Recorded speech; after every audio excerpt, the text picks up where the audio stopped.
it's like the drop off. I got home and I was sitting around and I was just like, I don't have sound check. I don't have anything today. So like, what do I do with my life? And Hmm. for about 2 years, I went through like a serious depression. It was crazy. But the idea is that you pick back up and you start to discover who you are as an artist. What's up, man? How are you, Charles? What's up, Adam? What's going on? I appreciate you Oh doing man, this. thanks for having me, man. This is fun. Rad. Well, this podcast is about you, your journey in music, Hmm. and we'll talk about the new record. Okay, Cool. sweet, easy Awesome. peasy. Sweet, sweet, sweet. I saw you're born in what, Detroit area? Yeah, Detroit. Tell me about that. Born and raised? Born and raised in Detroit. Yeah, West Side.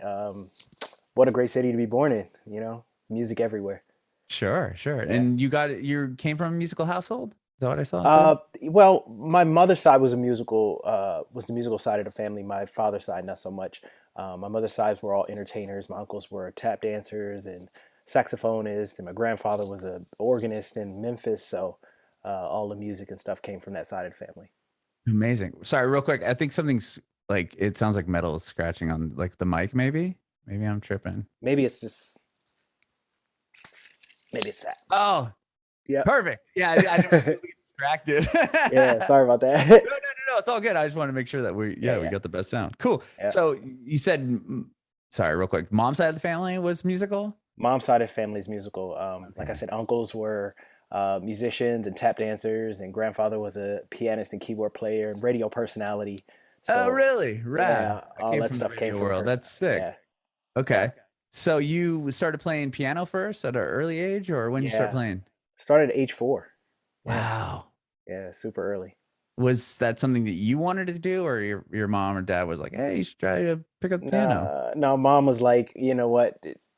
I'm gonna teach you discipline by making you play piano. And her rule was play from 4 at age 18. If you want to quit, you can quit. But I just need to teach you something that you're permanently doing. And I did all the other stuff like baseball, football, basketball, all that stuff. But music was like permanent.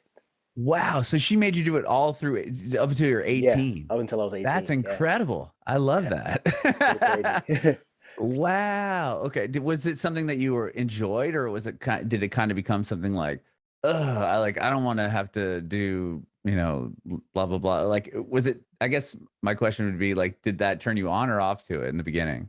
I mean, in the beginning, it was just a thing, and I was like too young to understand what was really happening around me. But then, of course, we get into our teenage years where we get a little rebellious, and then it became like, I don't want to do this. And Hmm. then a little bit later on, it became, wow, people are really responding to this. So now the love, um, that's where the love came from. Okay, so Yeah, it took different forms. It sounds yeah, it like. took, it, yeah, it definitely transformed throughout the years. Yeah. Okay. So started at 2, and then are you like when you playing in front of people, is it like through recitals and stuff like Yeah, it that? was Okay. recitals and competitions and sitting in front of our adjudicators and just the craziness that goes on in the classical world as a kid. Hmm. And Yeah. did you like did you go to like were you in the piano, or did you play piano in the school orchestra or band or anything like that? Jazz band? Actually, what's funny is that I played percussion in the school like Oh, orchestra, and then I played piano in the jazz band in high okay. school. So So you can play drums too, or just yeah, I can your play drums percussion? too. Yeah, Okay. When did drums you are start fun. playing drums? I was in marching band. I was in a Okay. marching band kid through middle school and high school. So Okay. just on the drum line and doing all that stuff. It was really cool. That was like a fun part of life. What drew you to drums? Say again. What drew you to the drums? Like, I don't know. I was just I was just like beating on stuff. Like I would beat on ah, stuff at home. So it just kind of translated into okay, there's actually something. There's a real form for me to express myself in this way. So I just joined the marching band. Plus, it was fun. It was like band kids, band geeks. I was with it. They were all my friends. So mhm. just being around all the band people all the time was real cool. When did you start writing songs? I would say around high school. Okay.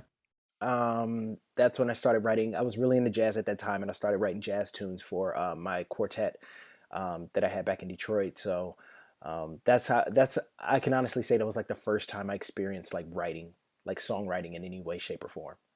What was it like? Like you came up with a song and what presented it to the other guys in your band? Yeah, yeah. And then we would, sit down and learn them and then perform them and compete with them and everything like that. So it was pretty cool to like, the first time to have your songs being played is like, it's kind of mind blowing. Yeah, I mean, you were playing in competitions too. Yeah, it's What pretty was crazy. so? Tell me about that. I've never heard of like a music competition like that Like before. jazz competitions. Yeah, Yeah, like no in one's ever in talked about that to me. yeah, it was like in college they would have like these sort of rival colleges from different cities and everything. They would just have competitions where all the jazz ensembles would get together and they would just like get judged upon who's doing how uh Like technical you were playing, or yeah, like how did they even like the judge technical, that? like sort of the technical side, the musicality side, the writing, the presentation, all those things will kind of come into play. And the beautiful thing about it is that we always won. I mean, really There you never go. lost one jazz competition. I mean, Really? the advantage was that the guys that I went to college with were two of the guys from my band in Detroit. So we had already had our jail was already there Okay. before we even got out into the world. So we had a bit of an advantage, Hmm. and we exploited the hell out of that, like. Sure. But it was fun, like being able to play your original songs in front of judges and everything, and being able to compete with that music was really cool. So you started a band in high school, like a jazz Yeah, band? yeah. I started a jazz band in high school called Magic. Terrible Okay. Did you name. guys play out or anything, or is it just Yeah, we like played a all over Detroit. We did a lot of workshops with a local jazz great. His name is Marcus Belgrave. Well, he's passed away since then, but yeah, we worked a lot in just like the Detroit jazz circuit and playing gigs locally and everything. It was just fun. When Yeah. did you go to college for music then? So it's kind of strange. I didn't go to Okay. college per se for music, like piano, like what people would think. Yeah, like you went to I Berkeley went for piano or something No, like that. I Okay. wish I could have went to Berkeley for piano, but it wasn't the situation. I went to a small black college down in Daytona Beach called Bethune-Cookman, Okay. and that's where the other two members of my jazz band had went. But I wasn't able to study any classical music there. Um, I went for about a year, 2 years, and then dropped out and went to school for engineering at Full Sail. So then I learned how to be Wow. a recording engineer. Yeah. Okay. Did you go down to college? Was there another passion that you had, or is it just like, oh, I'm gonna go to college? Like we'll figure it out Yeah, in the it first was couple of literally, years. yeah, let's go to college. We'll figure it out when we just got Okay. to get away from Detroit. Let's get away from Okay. home. So you Yeah. moved down there. You said Mhm. Florida, Yeah, Daytona Beach. Daytona Beach, and the band picks up when you get down to Florida. Yeah.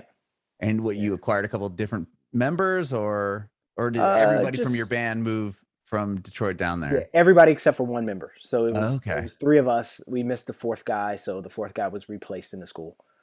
Yeah. And then you would do these And then competitions. we do these competitions and Where would you go? Like around Florida, or travel yeah. all over the place? Yeah, it was like around Florida mostly. Okay. And then at what point did you decide, like, hey, like actually what I really want to do is learn to record music? That wasn't really how it happened. It kind of Okay. happened like I was kind of forced out. I won't tell the real story about how it was kind of it was a little dangerous the way, this college treated me at that point. Oh, okay. So I had to leave. And then me having to leave was just like, my mom was always like, stay in school, stay in school. I was like, well, let me just go learn a different part of music, which was how to record and engineer and do those things. So I left and then went to engineering school for a year. Okay. What was it like that? We're doing going there. I Yeah, mean, it was pretty cool. totally different. Yeah, it was totally different. Different experience, just out on my own in Orlando, just kind of like learning my way around the recording stuff and also producing at that point and starting to make beats and stuff like that. So um, it was just a little bit different. The environment was a little bit different, but it was great. Yeah. Yeah. Did you keep the band together, or when you moved to Orlando, did that kind of end everything with the Yeah, band? that dissipated. I ended up playing with more local bands in Orlando, so it just became me just kind of being like a hired gun everywhere in Orlando, and Okay. eventually led to some pretty big touring. Oh, really? So what was Yeah. the kind of like, so you finished school, and what was the what was a big moment that you The f- landed? yeah, the first big moment was I met the musical director for NSYNC, Oh, and wow. yeah, this guy Kevin Antunes, and he and I are like brothers now. But he hired me for my first gig, which was with Justin Timberlake for a Justified tour. Yeah, No way. yeah, it's pretty crazy. Whoa, that's crazy. What was that like? It was incredible. I mean, one minute I was just like at his house, like tinkering around on keyboards, and then like a week and a half later, I was on Jay Leno. It was just like it was the wildest thing to happen, you know. And then the tour just went on, and from that tour, just I just kept a reputation, a great reputation, and it went from like Justin Timberlake to Backstreet Boys to Rihanna to Justin Timberlake again to working with Sierra and Demi Lovato and back with Rihanna, and it just kind of like it just rolled out the next 10 years or so of just being on tour with some of the best artists on the planet. That's so cool. That is so Yeah. cool. So you would just as a touring artist or touring musician with As a them? touring pianist, yeah, and That's keyboardist. so cool. Yeah. Was it hard to, wrap your head around these catalogs of these artists that have like, so many songs and so many hits, and then it's like you have to go in and learn everything that they do or could possibly do? Yeah, it's pretty fun. It was fun. Was it It's hard though? no, it's not. It's not too difficult. I would say the most difficult one was John Mayer because he has so many songs, and Oh, and he's technical he's guy. technically, yeah, he's a player. Like he can. It's like being in the garage with the homies again, you know. Okay. So Yeah. that was a little bit difficult, and then it was different because some nights he would just feel like, oh, let's just play some Jimi Hendrix, and then we just go that direction, or let's play some Sting, and we just go that direction. So it wasn't just knowing his catalog; it was just knowing music and great music in general, and being able to kind of flow where he go to take a left, you take a left with him. Yeah. Pretty cool. Wow. Would he ever throw you off and be like, okay, we're gonna go this way? And you're like, or no? Yeah, the first time he wanted to play "Message in a Bottle." Oh, okay. Yeah, because I knew the song, but I hadn't really like learned the song, so I was kind of like, it goes here, oh, it Yeah, goes yeah, there. So it's just a little bit. It threw me for a quick second, but it doesn't take me long. I trust my ears, and the guys in the band were so great that we just kind of laughed off the few mistakes that I made, and then I never made them again. yeah, there you go. That's Yeah. awesome. And when do you start? You said you were writing songs with this jazz band, but when do you actually start your own artist project? So between that point and where we are now, I had a bunch of artist projects that I had done that were Okay. very different. The Black R&B, Book is rap, new. rap. Black Bach is definitely new. Okay. Um, so this was the first time that I had been able to really sit down, and this may be due to the pandemic that I had a moment to kind of sit back and say, okay, what does my voice sound like? And a Hmm. lot of times that's a lot of things. That's one of the things that we don't do as artists is really sit back and take the time to, create the authentic version. There have been many versions of what I've done artistically, but this version is the authentic version. Um, just being able to take from my pop and jazz um, background and then my classical roots, Hmm. kind of lay classical down and then kind of pour this other seasoning of these other genre on top of it. So that's how I kind of created what I do now as Black Bach. Okay. So you said you had some other projects in between, obviously now. So when you were touring, you had other various projects that you were working on, Yeah, and then you jump on the road, and then you come home, and work on these projects. yeah, sort of. That was kind of like the rotation. Yeah. Okay. So when do you decide? Was it due to COVID that you had this time to sit down and really, reflect and figure out what you wanted to do? A, a couple of things happened. The first thing that happened was in 2014, I did my last tour. It was called Michael Jackson Immortal with Cirque du Soleil. And, Oh, wow. once you go, Justin, Rihanna, John Mayer, Michael Jackson, you get to that point and then you just, it's like the drop off. I got home and I was sitting around and I was just like, I don't have sound check. I don't have anything today. So, like, what do I do with my life? And Hmm. for about 2 years, I went through like a serious depression. It was crazy. But the idea is that you pick back up and you start to discover who you are as an artist. So that's kind of where that process came from is, okay, I need a next step. I need a next thing. And the next thing should be me.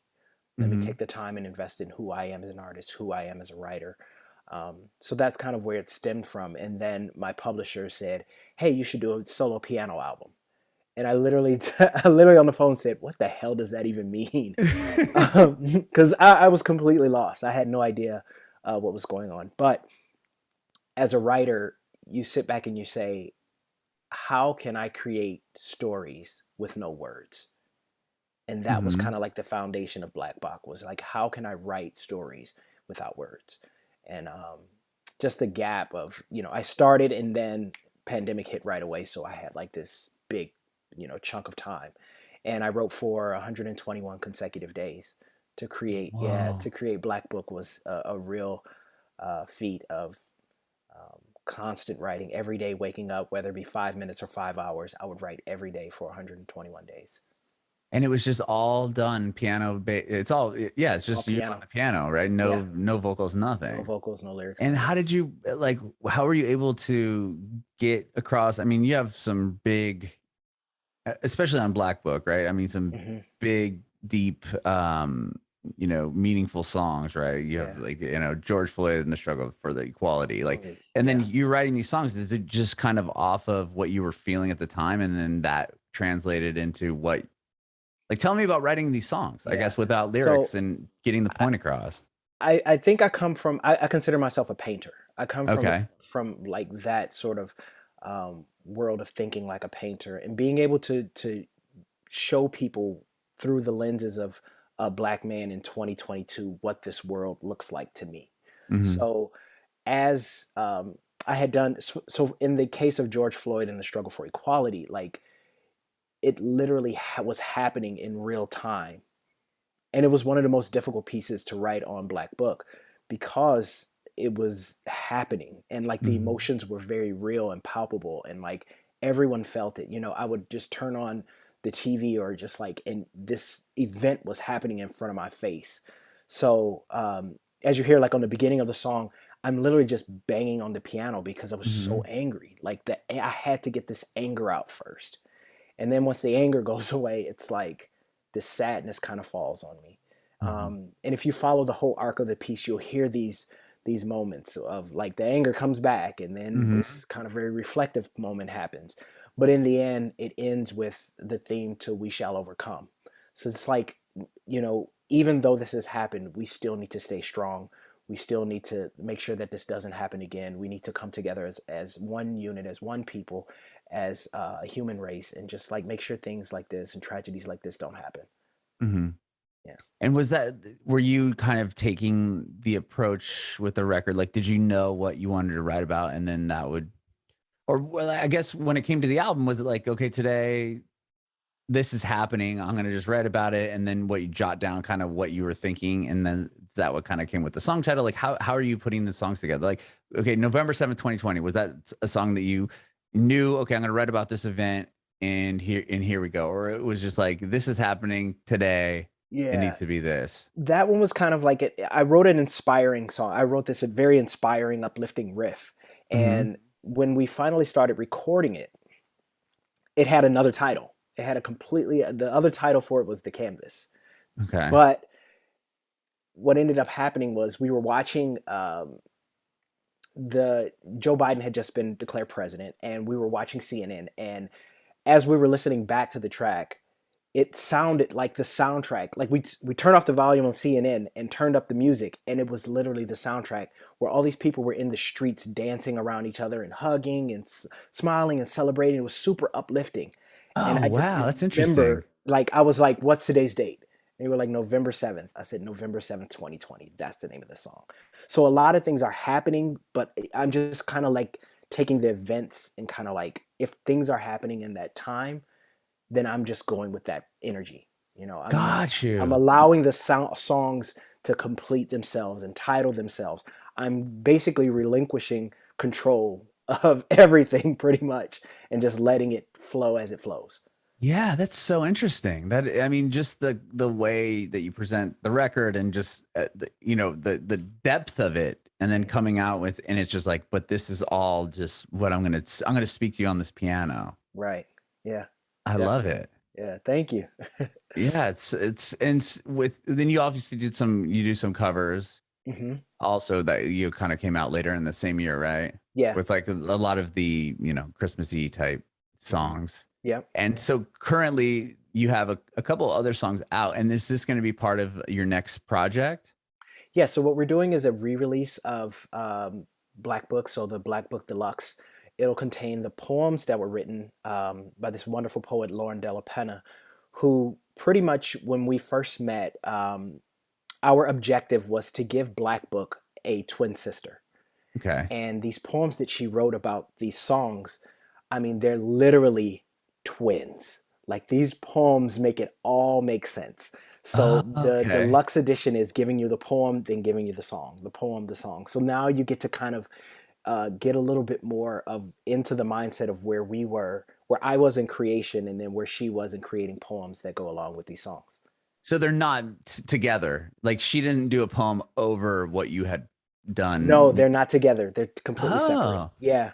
So my interesting. idea for Black Book is to continuously collaborate with other artists in other genre and lend like their creativity into what we've already started. So I am always about collaboration. I love that's the whole reason I do art, is so I can do art with other artists. Uh-huh. So yeah, this was a really cool meeting of minds. And was that so she was independently working on Mhm. and writing poems, and while you're doing this record, and then you happen to meet and she was like, I have this whole book of poems, and you're No, like, oh, or she listening to your record and I knew what you were going with the record, and then she wrote poems to the songs. right. So it was more like that. Like she would Okay. listen to the songs and then we would have long Zoom conversations about like what I was feeling, where I was, like what the energy of it is. And then she would kind of go away and then she would come back like a week later with these magnificent poems and she would say, oh, she has this great Jamaican accent too. She says, well, Charles, I don't know if this is good. I should edit it. And I'm like, don't touch it. It's perfect. Like Okay. every poem that she had written was a first draft. Like she Wow. nailed it. Like it was amazing. Yeah. Wow. So she knew what the title of the song was and kind of Mhm. what you were going for when you wrote the song, and then Yeah. she would write her feelings on it as well Yeah. in a poem. Exactly. That is Exactly. so cool. Yeah. And you've done a couple other songs too, right? With Forgotten Mhm. Girls Yeah. and 3K Hit Club. Like, tell me Yeah. about those songs. So 3K Hit Club was a song that was uh, written for Miguel Cabrera from the Detroit Tigers. I'm from Detroit, so this was his Oh, radio okay. hit. Yeah. And he just got his 3,000th hit. Yeah. So this was a song that we filmed in Detroit at the Fox Theater. And then when he got his 3,000th hit, they hit play and it played, the song played in the stadium. And it was like a montage video, Oh, me performing really? just crushing like his That is home so runs. sick. Like, how did Yeah. you get that? How did that happen? I just one day my phone rang with an email popped up with the Detroit Tigers. I don't even know how it happened.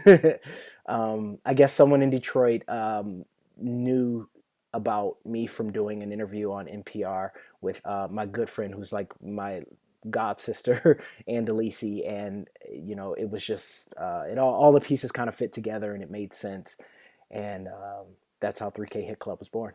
So you get to what write this? You saw the edit of what they were going to present, or no? You just No, I wrote the just wrote the piece, song. I and wrote the then piece they came first in and did the and edit did all the after. edit after. Yeah, Wow. yeah, it's pretty Was great. it like was there like how did you approach that? Like, okay, you were gonna do a song about his 300 hit club. There you go. Well, Good luck. first thing was to go and find out about him. Uh-huh. I know a little bit about him because I follow a little bit of sports, but just to see a little bit of the history and then to see what it takes for someone to get to 3,000 hits. I mean, Yeah. it's such an intense thing to understand how to swing the ball. I mean, how to swing the bat and how to hit the ball. Like it's intense. Mm-hmm. So a lot of it was studying his movement and what he does creatively, and then lending that to what I do creatively. I mean, I felt like it had to have this kind of driving thing on the bass, so I just, left hand just drives through this whole thing. Um, but like I said, it's taking the energy and the emotion and being able to tell that story without the words. Mm-hmm.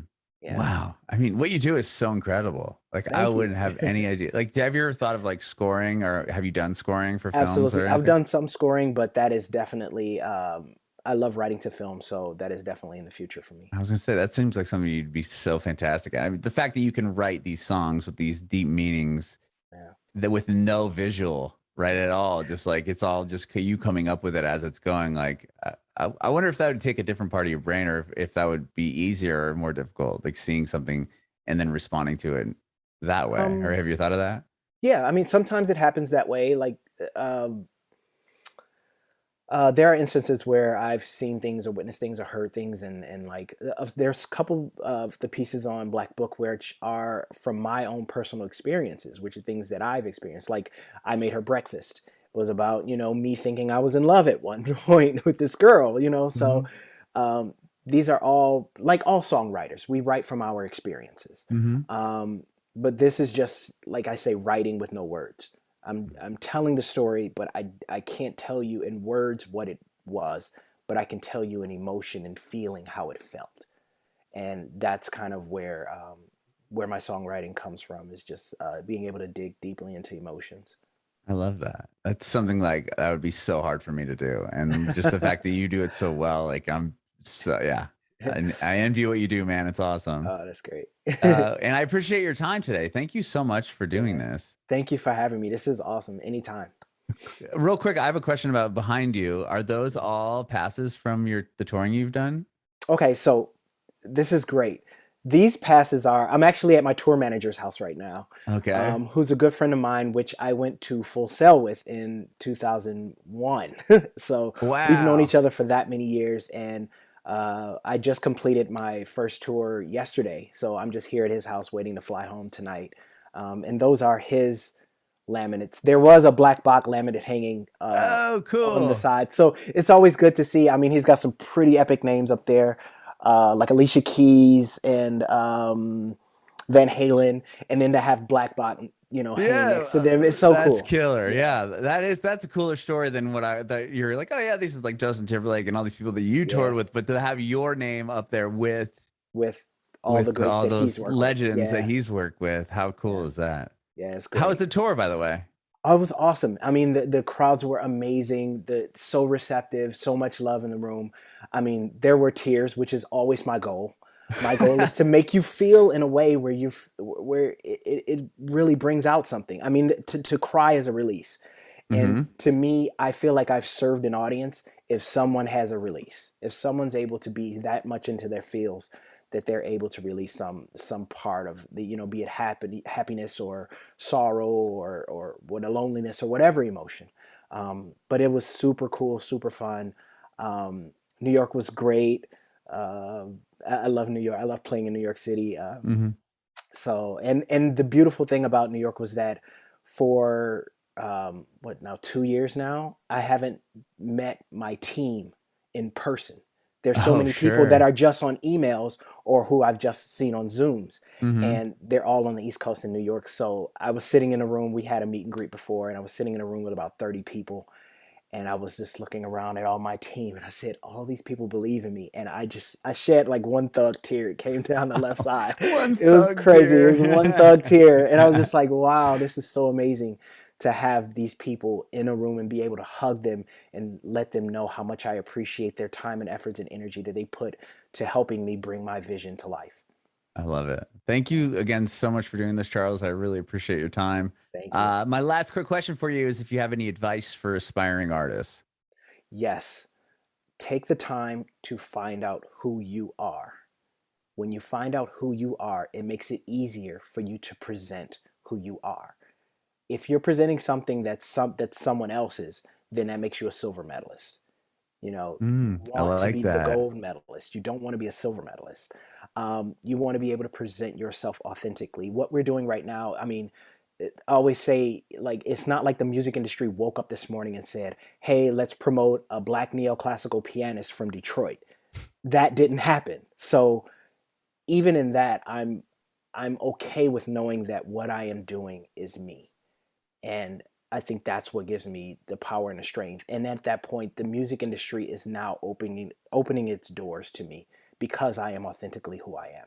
So learn who you are, be who you are, express who you are, and the world will open up to you.